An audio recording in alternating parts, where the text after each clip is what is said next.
Liga Inggris masuk ke pekan terakhir. Siapa yang bakalan jadi juara? Ya udah jelas lah, bukan Liverpool. Biawak out kali ya kan.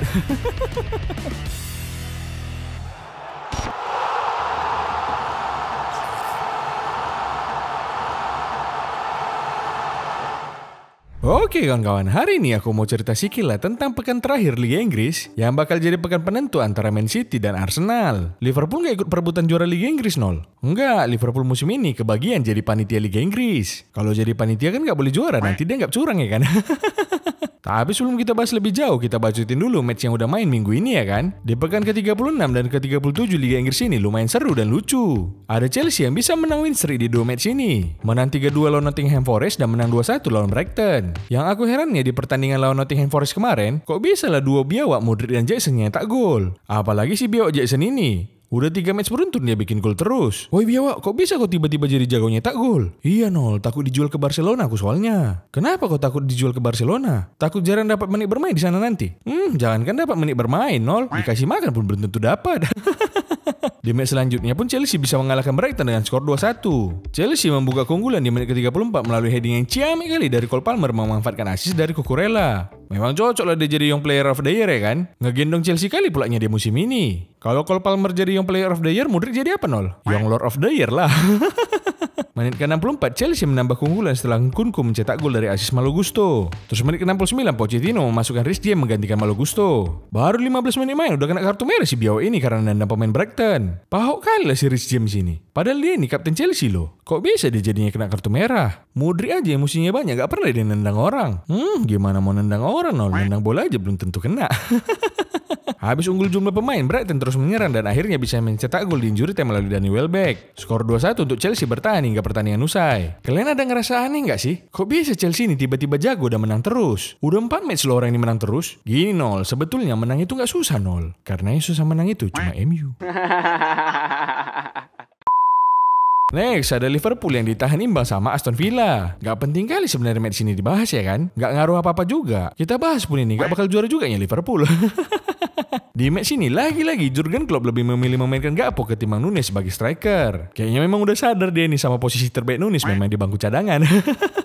Intinya di match ini Liverpool unggul 2-1 lah di babak pertama. Tapi pas full time malah diserikan sama Aston Villa jadi 3-3. Kalau aku bilang kenapa ini bisa terjadi ya karena si Klopp mengganti Cody Gakpo dengan Kanjeng Maharaja yang di Pertuan Agung Darwin Nunes di menit 75. Aduh Klopp, kukira udah sadar kok bahwa posisi terbaik Nunes memang di bangku cadangan. Malah kau mainkan pula dia. Bukan gitu Nol, aku udah tahu ya posisi terbaik Nunes setelah nonton videomu kemarin. Tapi gimana lah, serigala kan bukan hewan peliharaan, harus dilepas juga. Sayangnya udah dilepas malah jadi seri pula. Hasil ini nggak mengubah posisi Liverpool di peringkat ketiga. Sedangkan bagi Aston Villa, hasil ini membuat Aston Villa kembali ke Liga Champions setelah absen selama 41 tahun. Selamatlah buat Aston Villa ya kan? Menurutku performa bagus Aston Villa musim ini karena kontribusi besar dari dua orang ini. Yang pertama yaitu pelatihnya si Good Evening atau Tony Emery, dan yang kedua yaitu si Oli Watkins. Kalian tengok aja lah pas lawan Liverpool kemarin. Dia acak-acak dia back-backnya Liverpool. Bahkan dari 36 penampilannya di Liga Inggris musim ini, si Watkins ini udah menyumbang 19 gol dan 13 assist. Paten kali ya kan? Menurutku udah cocok lah si Watkins ini pindah ke tim yang lebih besar. Oke, MU cocok lah ya kan, Nol bisa jadi pesaing Hollywood di lini serang. Biawak, kalau gabung ke MU bukan pindah ke tim besar, nyari masalah besar ya ianya. Lanjut kita ke pertandingan yang bisa menentukan gelar juara Liga Inggris musim ini antara Manchester City versus Trepongkenham. Di match ini fans Arsenal mendadak jadi fans rivalnya Trepongkenham dan mendukung agar bisa mengalahkan City. Yang anehnya fans Trepongkenham justru mendukung Manchester City dan berharap timnya kalah biar Arsenal nggak jadi juara. Aneh kali ya kan, di depan tim kesayangan kalian malah ngedukung lawan kalian demi rival kalian nggak jadi juara. Padahal kan kalaupun Tottenham menang belum tentu juga nih Arsenal juara. Dari awal laga, kedua tim ini bermainnya hati-hati kali. Makanya gak banyak peluang yang tercipta. Skor imbang 0-0 lah di babak pertama ya kan. Di babak kedua permainan gak banyak berubah. Tapi Man City berhasil memecah kebuntuan di menit 51 melalui gol Erling Haaland memanfaatkan assist dari Kevin De Bruyne. Yang membiwakkannya City yang nyetak gol malah fans Trepongkenham yang selebrasi. Pokoknya full lah satu stadion ini mendukung timnya sama yaitu Manchester City. Ini entah mereka udah pasrah sama timnya atau karena nggak mau nengok Arsenal juara, aku pun bingung. Kok bisa lah ada fans yang selebrasi pas timnya kebobolan? Bahkan sepauk-pauknya MU main, kurasa fansnya nggak pernah selebrasi pas MU kebobolan. Oh mereka memang nggak selebrasi Nol. Tapi udah semua isi kebun binatang keluar dari mulut mereka. Di menit ke-86, Son Heung-min mendapat peluang emas 1-1 lawan Ortega. Tapi malah cosplay Nunes pula si Son ini. Yang lucunya malah si Pep yang jatuh guling-guling ya kan. Aku gak kebayang laku si Arteta cuman nengok situasi ini. Kurasa pas si Son bawa bola udah senang kali dia. Kemon Son. Son Heung-min. Son of a... Di injury time, Erling Haaland mencetak gol keduanya melalui voucher penalti. Skor 2-0 menjadi hasil akhir di pertandingan ini. Ini buat kalian fans Tottenham, aku kasih tau lah ini ya. Mending kalian fokus aja dukung tim kalian sendiri. Ngapain kalian sibuk dukung tim lain? Tim kalian ini aja kalian dukung, belum tentu dia menang. Apalagi nggak kalian dukung ya kan? Lawan Chelsea kemarin aja kalian dibantai-bantai, apalagi lawan City. Bukan gitu Nol, kami dukung City supaya Arsenal gak jadi juara. Soalnya daripada nengok Arsenal angkat trofi, lebih baik tim kami dibantai sama Anthony. Next, piwit, Bang Akrobeto, jatah ini bang. English Premier League, Manchester United.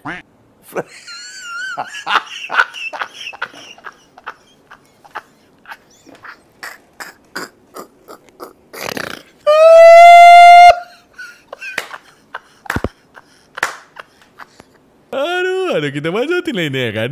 MU semakin tertinggal abis dikalahkan sama Arsenal. Bahkan dari starting line up-nya aja udah ketahuan ini gimana hasil pertandingannya ya kan. Kalian tengok lah ini. Si Erik ten Hag kembali memainkan duet Mount, Casemiro dan Johnny Evans sebagai bek tengah MU. Padahal dua bek tengah ini aja lawan Crystal Palace sudah dibanting 4-0. Cuma yang biasanya kalau formasinya aneh-aneh kayak gini nih malah MU pula yang menang ya kan. Dulu aja cara Alex banti Arsenal 8-2 line up-nya aja kayak gini. Dari awal lagi, MU lebih menguasai permainan dengan ball possession 55%. Mereka juga lebih banyak melakukan percobaan dengan menciptakan 14 tembakan. Banyakan nyerang tapi nggak jelas diajari Arsenal lah MU bikin gol. Menit ke-20, Leandro Trossard berhasil menjebol gawang MU memanfaatkan assist dari Kai Havertz. Yang pauknya si Casemiro malah telat naik yang bikin posisi Kai Havertz lolos dari perangkap offside. Biawak kok bisa lah kau telat balik bang? Cemana lah Nol, berat kali kantongku. Apa isinya itu bang? Gajiku di MU lah, tebal kali soalnya. Di babak kedua, Erik ten Hag memasukkan Gasing Anthony untuk menggantikan Amad Diallo. Kalian tengoklah mukanya ini pas mau masuk ini. Beringas sekali ya kan? Mungkin dipikir si Anthony ini dia bisa jadi super sub macam Joselu. Dari muka udah beringas sekali macam singa. Pas main, rupanya macam tapir ya kan? Skor 1-0 untuk kemenangan Arsenal bertahan hingga laga usai. Sebenarnya di match ini Arsenal nggak main bagus-bagus sekalinya. Malah kesannya kayak mau cari aman aja. Memang Nol, Arsenal cari aman tapi bikin gol. Kalau MU udah sibuk nyari gol tetap nggak aman juga. Yang lucunya di match ini atap stadion Old Trafford bocor pula sampai tribunnya kebanjiran. Aduh, udah timnya lawak, stadionnya pun macam biawak. Macam air terjun pula lagi kita tengok ini ya kan. Tapi memang udah biasa sih ini. Soalnya di balik air terjun biasanya ada goe kan. Padahal supporternya udah rela lo bayar tiket mahal-mahal buat nonton langsung di tribun. Biarpun MU main ini sering lawak, mereka masih setia buat dukung langsung stadion. Kasian kali lah aku nengok supporter MU ini. Berharap MU menang malah stadionnya jadi kolam renang. Nah menariknya lawan Arsenal memang MU kalah. Tapi di pertandingan selanjutnya secara mengejutkan MU berhasil mengalahkan Newcastle dengan skor 3-2. Di pertandingan ini Erik ten Hag menggunakan taktik baru. Dia main gak pakai striker. Ini sebenarnya ten Hag jenius atau kita yang bodoh, aku juga bingung ya kan. Nengok line up ini pun langsung lemas ya fans MU. Udah lah mainnya dini hari. Yang mau ditengok pun yang kayak gini. Kalau bukan karena mau nengok Varane sama Martial Farwell, aku rasa gak mau juga fans yang nonton ini ya kan. Dari awal laga kedua tim ini sama-sama bermain terbuka dengan tempo tinggi. Menit ke-31 Kobbie Mainoo membawa MU unggul berkat golnya setelah memanfaatkan assist dari Amad Diallo. Ini kemana ini semua pemain Newcastle? Kok bisa nggak ada satu pemain pun yang jaga si Mainoo ini? Ini Mainoo loh biawak, bukan si Rashford. Kalau si Rashford tadi biarin aja. Paling nanti dia udah gocek-gocek dulu, habis itu di syutingnya tapi keblok.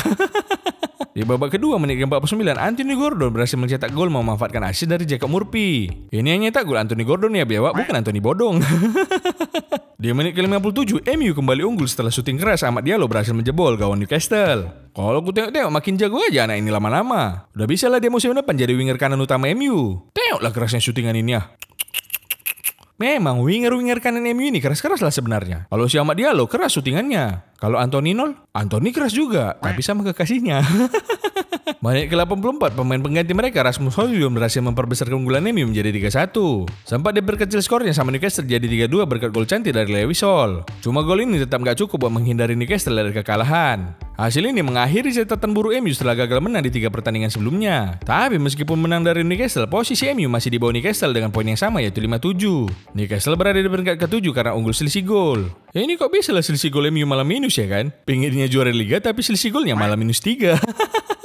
Tapi tetaplah harus kita apresiasi kemenangan MU ini. Bukan hal yang mudah loh ngalahin Newcastle ini. PSG aja dibantai 4-1 sama mereka. Salut juga lah aku nengok si Erik ten Hag ini berani memainkan formasi baru dengan mengandalkan para pemain muda. Bisa aja nanti pemain macam Maino atau Diol ini berkembang jadi pemain besar di masa depan. Besar biawaknya tapinya. Tapi menurutku, MU menang lawan Newcastle bukan karena layak atau taktik si Ten Hag. Berarti karena Newcastle pahok nol. Bukan itu biawak. Menurutku, kunci keberhasilan taktik Ten Hag ya karena Anthony nggak diajak.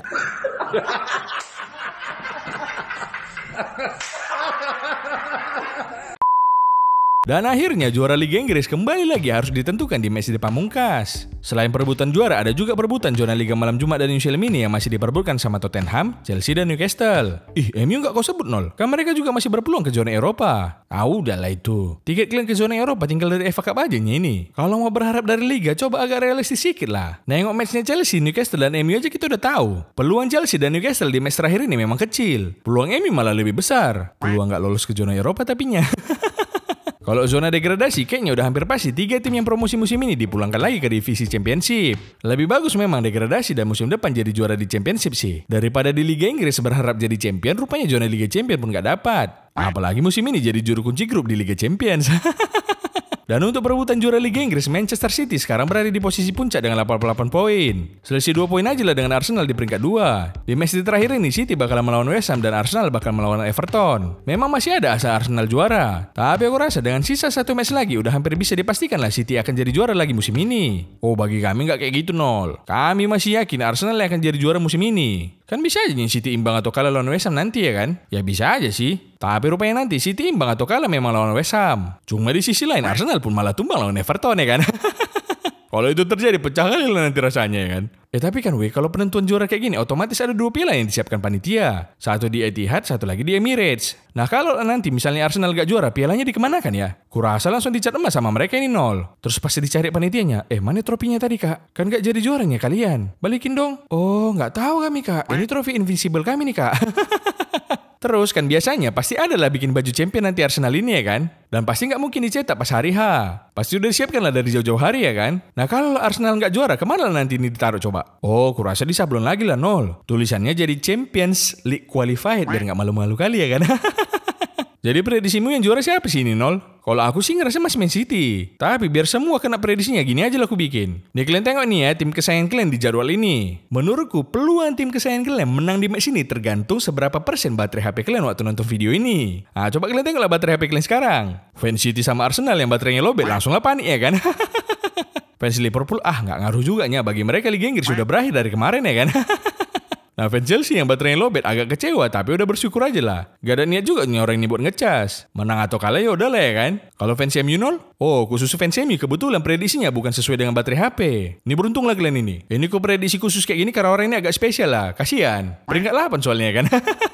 Nah khusus MU prediksi lolos atau enggaknya aja lah ke zona Eropa musim depan ya kan. Tah mau lewat jalur mana terserah lah. Yang penting ini prediksiku. Tapi fans MU kalau menurut baterai HP kalian emang berapa persen rupanya? Coba kalian tulis dulu di komen ya kan.